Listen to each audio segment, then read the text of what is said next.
Hey guys, it's Kevin here for the season premiere of Teen Wolf Season 5, Episode 1, Creatures of the Night, and guys, I could not wait for this premiere. And yeah, I will admit that last year's finale and season in general was kind of lackluster, but that makes sense because, they were transitioning, things were they only had 12 episodes. It really wasn't their fault that last season wasn't as good as it could have been. They had a plot, it just didn't really work out.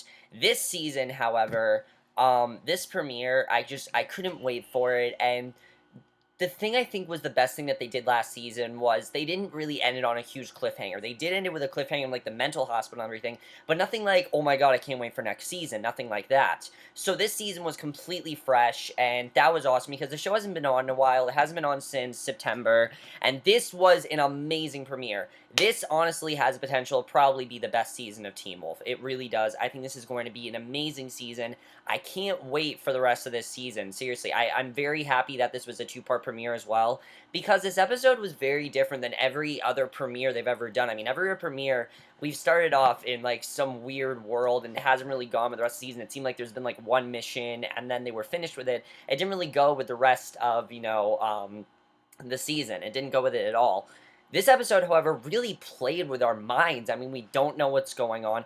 It perfectly sets up this season, and it definitely tells you that we are getting in some truly dark territory, and I'm talking like Season 3 territory, guys. This is the potential to be bigger than Season 3, honestly. It looks like it's going to be the darkest season, and I absolutely love that. Let's just get in this episode because it was amazing, and there's no way to, just to start how much this episode played with our minds than the first scene. Holy shit. Probably one of the best opening scenes Teen Wolf has ever done. I love this because we see we're in Eichen House, and inside this orderly is supervising Lydia. Lydia's taking a shower, and the orderly tells that's enough, tells her that that's enough, but she's not responding, and she tells Lydia that she isn't buying her catatonic act, and nor is she letting her guard down. She becomes frustrated with Lydia and approaches her in this really threatening manner. No matter what the orderly does, Lydia just seems to be spaced out. She's not responding, and we don't really know why. So the female orderly and another male orderly walks Lydia through a hall where more patients are present, and when the male orderly questions whether or not Lydia is okay, the female orderly tells him she's fine, she's just a dedicated performer. Then comes a disturbing scene where Lydia is being injected with some kind of serum, and again, we don't know why Lydia is here. It's really creepy. It's being done in this really gruesome manner, and the orderly keeps piercing her skin, says he's going to try a different vein each time, while Lydia just lays motionless, and just when the orderly turns her neck, appears to have his eye on injecting her in the neck, she raises up, and she, of course, does her famous scream, because, that's awesome with Lydia, and it seems like she's just going to do what she normally does, be a normal Banshee state. However, Lydia has these extraordinary powers now, because she knocks the orderly out, and she takes off running through Eichen House, and she's surrounded by guards. But in a new twist, Lydia's beating the shit out of these guards. Lydia's a full-fledged badass now, and it's awesome. I loved this development for Lydia, honestly. Lydia's gone from really peppy schoolgirl to badass, and that's awesome. Lydia has the potential to probably become my favorite character this season, honestly. She even appears to have a new power. She pushes the guards with two hands, emitting some type of energy, and it's crazy. It's like we've never seen her before, and we don't know what's going on. So the fight carries out in this courtyard area, but then Aiden appears, and I'm like, Aiden, what's he doing there? Now he stops by telling her that he's sorry and her treatment's not over. She then is repeatedly tasered by guards, and she's managing to yell, please, I have to tell them they're all going to die. My friends, they're all going to die. And it's such the perfect way to start this season, because you're like, what the fuck was that? Like, what's going to happen for the rest of this season? And I love the way they started that, and basically, I mean, that was just such an awesome opening. Seriously, it perfectly gets us into this season and really makes us hype for what's going to happen. So we then see Scott and Stiles. They're discussing housing for college because they're actually going into their senior year. And I like this episode took place on the eve of their senior year, not right into their senior year, because what I like about this episode is that there are revelations of them, getting prepared for their senior year. They don't really know how to do this, and I thought this was really well done here, because basically they're trying to get into colleges and universities close by so that no one gets left behind, so they can keep that friendship and everything, so they don't have to get separated. And Scott's thinking about the upcoming senior year, and he used the quote, regression, to the meme, which means at some point the scale has to tip one way or the other. And I like what Scott says, that every time something good happens, something bad happens. It is true. It seems like every time something good's happening to them, something bad, seems to happen. And the storm in this show, we keep hearing about this storm, and it definitely is foreshadowing that there's going to be this bigger storm to come.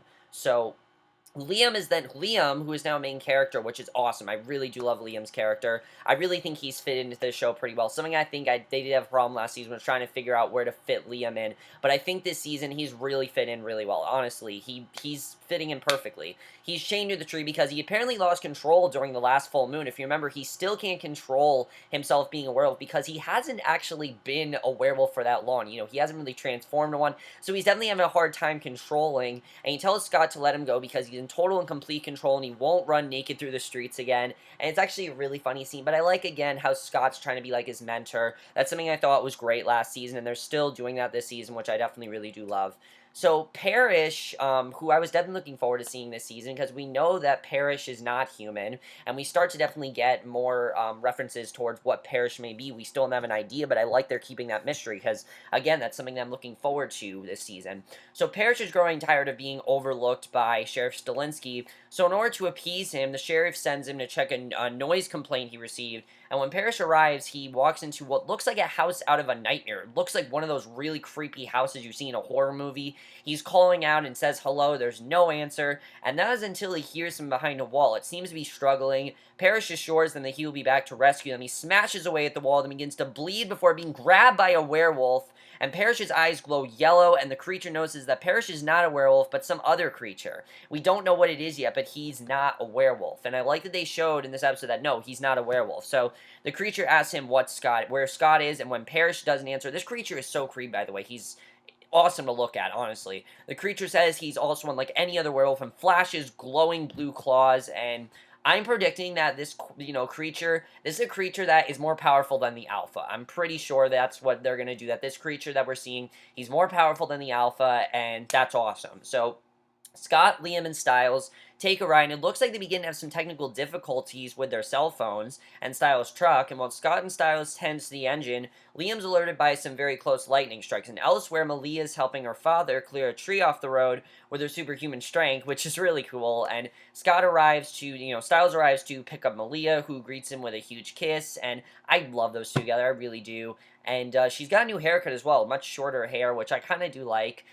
She looks like Theo in Arrow, so that's kind of funny. Stiles asks Malia if she found out whether she has to go to summer school or not, and if you remember, Malia was having a lot of problems with her grades, and basically Liam lets the cat out of the bag that Stiles told everyone. It's kind of a funny scene. I thought that was really well done, and I really like what they did with Malia in this episode. I definitely like that, but um, basically, we then see Jennifer comes downstairs, yelling for Scott, who isn't home. However, the creature's lurking in the shadows of Scott's home. He doesn't attack Scott's home. Basically, Scott's mom. I believe her name is Jennifer. Let me just... It's been so long since we've been introduced to these characters. I'm pretty sure her name is Jennifer...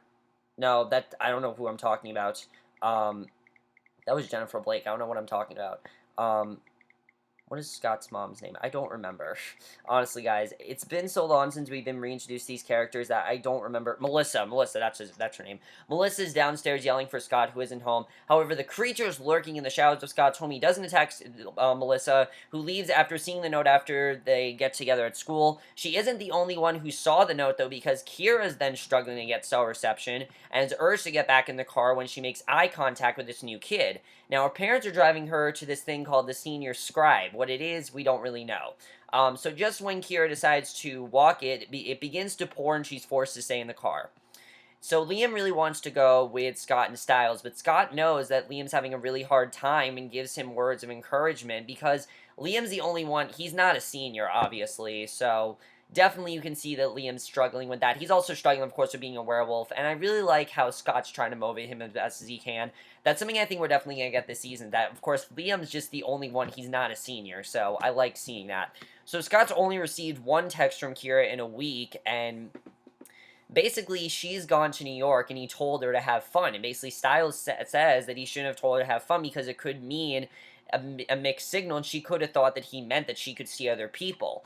And, he doesn't want, obviously, I like that Stiles said that, because honestly, that is true.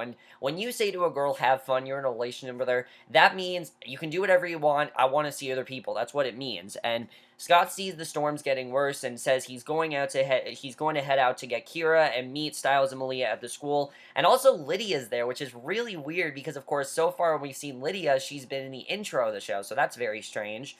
So there's criminals brought into the station, and the sheriff is forced to hold him, but is worried about Parrish. And Scott returned home to pick up his helmet, but notices that something is not right, because the house begins to rumble as the clock on the microwave says 12 o'clock, and obviously there's something not right there. He doesn't know what it is, but he knows that there's something not right with that. So Parrish is struggling from an attack by the creature and radios in. No one can hear him, but somehow Lydia appears and touches his wound while urging him to stay with her. It seems to have been a vision, because if the sheriff arrives, she disappears. Very strange stuff, definitely. I mean, obviously, that's just really weird. These powers that Lydia has, I don't really know what's going on there, and I think it's really interesting. So, the sheriff and Melissa attend to Parrish, who is healed, and they know about the deputy's powers. Parrish says that they need to find Scott, and he sounds determined. And Kira's mother tells her this story about, phantom hunters and wolves that were hunting souls in storms like the one there, and that definitely shows that there's going to be some wolves after them. So Kira hears something, and happens to be Scott. It's this really sweet moment. She rides through on her dirt bike. They run up to each other. He asks her if she had fun in New York. She says not really. They kiss passionately in the rain, and it really feels like they've reintroduced us to this relationship very well. And I know something that people had a problem with last season is that they really couldn't get connected to Scott and Kira. They didn't really think they were a good couple. But I think, honestly, now, again, they've really gotten into that relationship more. And I think now that we've gotten into that relationship more, I care about the relationship more. I like them more as a couple. I think they work really well together. And personally, I haven't had a problem with them.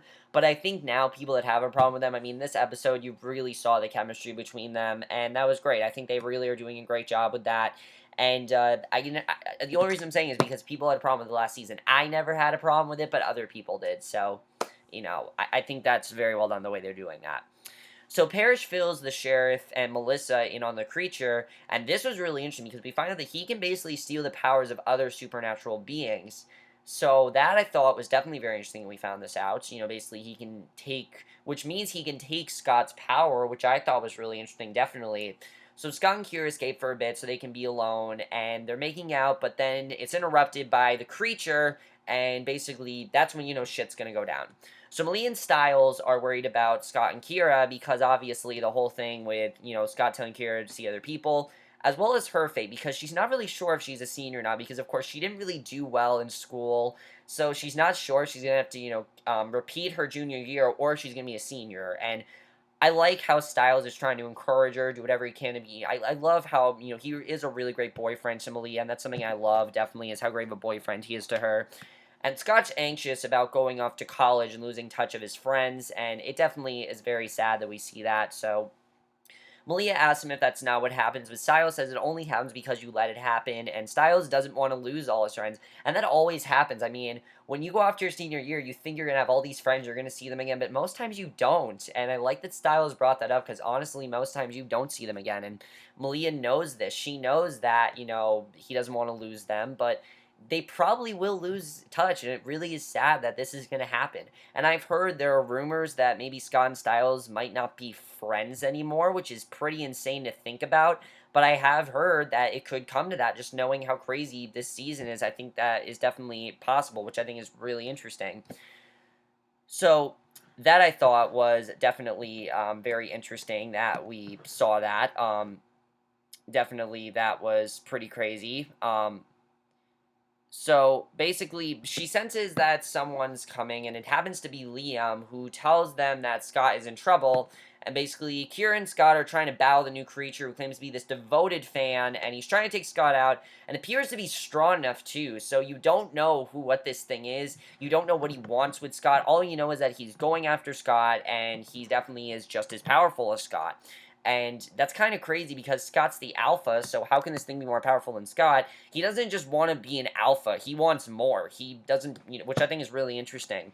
So I was thinking, maybe he wanted to steal Scott's powers. I mean, I really didn't know. So another wolf comes in to rescue Scott momentarily before he's tossed aside, and Scott's almost choked out by the creature, flexes his true power, takes him out with ease. He gives the creature an opportunity to run or be broken, and he takes off, and Scott recognizes this new wolf as Theo, an old friend of his. And Theo is, of course, a new character. But the thing is, though, he kind of, again, just like Liam, it just felt natural. It didn't feel like, oh, we just got a new character. No, it feels natural here because Theo is an old friend of his, and he's happy to be there. And basically we find out that he's actually there to basically join Scott's pack, and he's moving back to Beacon Hills to be with his family and to become a member of Scott's pack. So definitely what Scott's doing with Liam, that is definitely going to happen with Theo, which I really do like Theo. I'm definitely interested in seeing how they integrate Theo into the cast. I really do like his character. I'm wondering if maybe he'll go through the same thing that Liam is, where he can't really control when he's a werewolf and when he's not, because that whole storyline is just really intriguing. I definitely really love what they're doing with that. I don't really know if they're going to do that here, but I think that definitely is very interesting. So we'll have to see what happens there, because that I thought was very well done. I definitely really love that, and I really like where we're going with that storyline as well, I have to say. Definitely, I thought that was really good. So basically, I like the way they did that. So basically, Stiles, Scott, Kira, and Malia are all talking, and Lydia's there too. And they find out that she's a senior, which is really great. I like that we saw that. And they all attend the senior scribe, and Lydia greets them as if the entire beginning of the episode was just a dream. And that's really strange. So I'm just like, what? How the fuck is Lydia there when she's in Eichen House? Like, what? I don't understand this. So then the pack takes turns signing their names on the shelves of the library, etching their senior status at Beacon Hills High School. Scott etches his along with the initials AA, which stands for Allison Argent. That I thought was a really nice moment because, of course, Allison would have been a senior, and that's something I love about the show is that even though Allison's gone, they always try to keep her as a part of the show. They always try to show how much Allison mattered to the show and how big of a part she was. Because honestly, while Kira is great, nothing can replace Allison. Allison was still a great character, and I like that they try to keep her in the show as best as they can. They don't shove it in your face, but I thought that was really well done. It's this really touching tribute to their friend. I just thought it was a really sweet scene the way they did that. And now the wounded creature returns to Strange. And basically, after this, it seems like everything's okay. It seems like maybe they're going to go on with everything. They've etched out everything. It seems like everything's going to be okay. But then we see, now this is probably one of the creepiest scenes I have ever seen in Teen Wolf, but it's so well done, guys. I love this.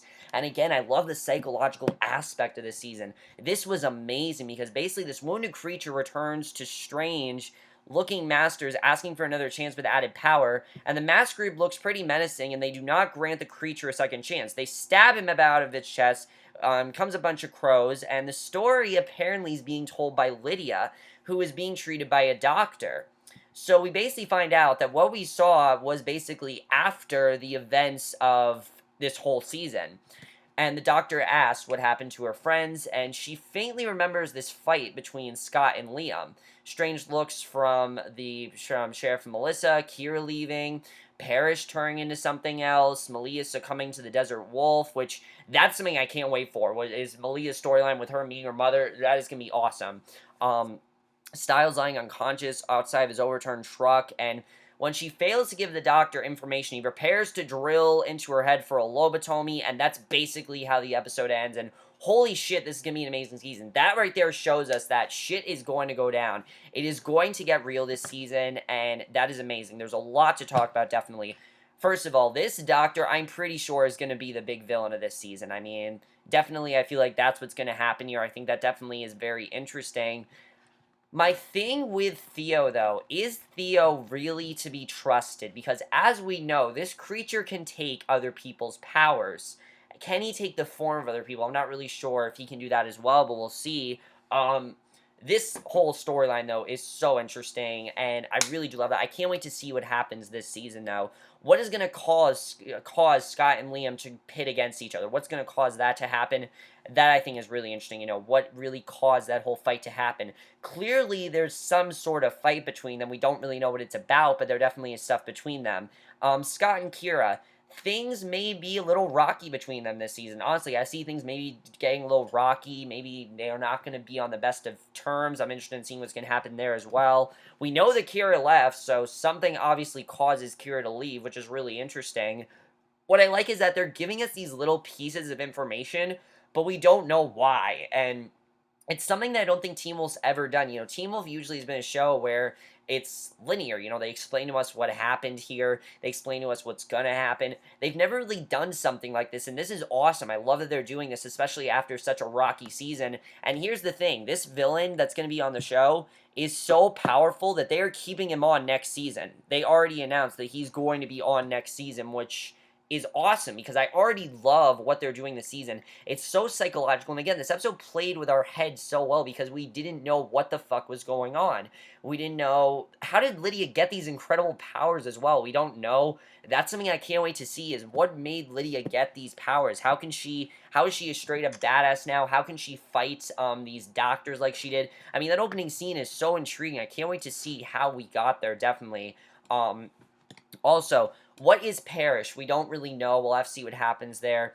Derek, of course, is no longer in this, he's no longer a big part of the show, but he definitely is going to come back to the show because in order for us to find out the Desert Wolf, Derek needs to come back, because if you remember, he went after Braedan, basically, because Braedan, of course, went off to look for the Desert Wolf while Derek went after her, and I definitely feel like Derek and Braedan are going to make an appearance this season because we're not going to get, Malia finding out that her mother is the Desert Wolf without us seeing Derek and Braedan. There's no way they're going to do that. So that really makes me excited because we are going to see Derek and Braedan this season. And that's something that I know a lot of people are worried about, is that Derek and Braedan would no longer be a part of this show. And yeah, they are still a part of this show. Tyler Hoechlin, I mean, I'm fine that he isn't as big a part of the show because if you remember, he told Scott that he's got it, he can handle it on his own. He's no longer needs to be a big part of the show. And honestly, the way they sent Derek off was probably the best way to do it. I love they did that. I also really love the tribute to Allison. I thought that was really well done as well. Stiles, of course, is worried that he's gonna lose all his friends. Do you think this is gonna happen? Do you think they're gonna get into like this huge fight and they're gonna start fighting against each other? That's something I think is really interesting.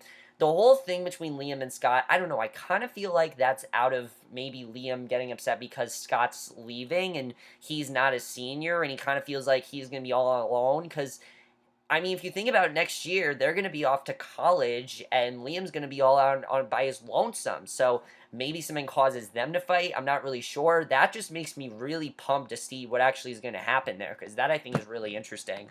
This season is 20 episodes, so I'm pretty sure what we saw with Lydia in that hospital, that is going to be where we are in the second half of the season, which we shouldn't already know, but that's awesome that we already have an idea of what's going on there. I mean, that's so interesting, definitely. I can't wait to see what's going on with Parrish as well. I love this whole storyline of, Parrish trying to find out what exactly he is. It was such an intriguing storyline last season. I like that they're keeping it this season. It really is intriguing. I really do love that storyline, definitely. Stiles and Malia, I like that things are okay between them, definitely. I like that Malia is going to be able to be a senior. That's something I think is really well done as well. Also, here's the other thing with Liam. Now that we have, this character Theo, is Theo as dangerous as Liam? Because Liam, of course, can't control when he's a werewolf and when he's not. So is Theo going maybe through that same thing? Because it seemed like he wanted to go after Scott, and I don't really trust this guy. I'm not really sure if I fully trust him. It just kind of seemed abrupt, and I'm not really sure if I trust Theo or not. We'll have to see what happens there. I mean, if we can trust him, then cool, but can he control his powers? Because I'm really not sure what's going on there. I'm not just going to ignore that whole thing with Scott. Obviously, there's more going on than just he wants to be part of Scott's pack. I definitely feel like he's there because maybe he's getting these werewolf powers and he can't really figure out what's going on. He wants Scott to help him out. Maybe that's what's going on. I'm not really sure. We'll have to see what happens there, because that, I think, is definitely very interesting. That's something I'm very interested in seeing, what's going to happen this season with that storyline. I think that storyline is very well done. I definitely really do like that. I really do like Liam becoming a bigger part of the show. As I said, Liam has really feels like he's, part of the show now. It doesn't feel like he's separate from the rest of the show. And that's something I thought they did a really great job in this episode. But overall, guys, that's it for my review. Hope you guys enjoyed it. Overall, guys, I absolutely love this premiere. I cannot wait for tomorrow night's episode. This is going to be such an amazing season. Again, this has the potential to probably be the best season of Teen Wolf yet. Really, it's going to be an incredible season. I don't see this season getting off the rails. I see this season being, if this season's as good as this episode, we are in for an amazing season of Teen Wolf. Really, we are, and I can't wait for it. But that's basically my review. Hope you guys enjoyed it. Let me know if you guys saw this episode. And also, what caused Stiles to be unconscious? Because obviously that happened as well. That's really interesting. We'll have to see what happens there.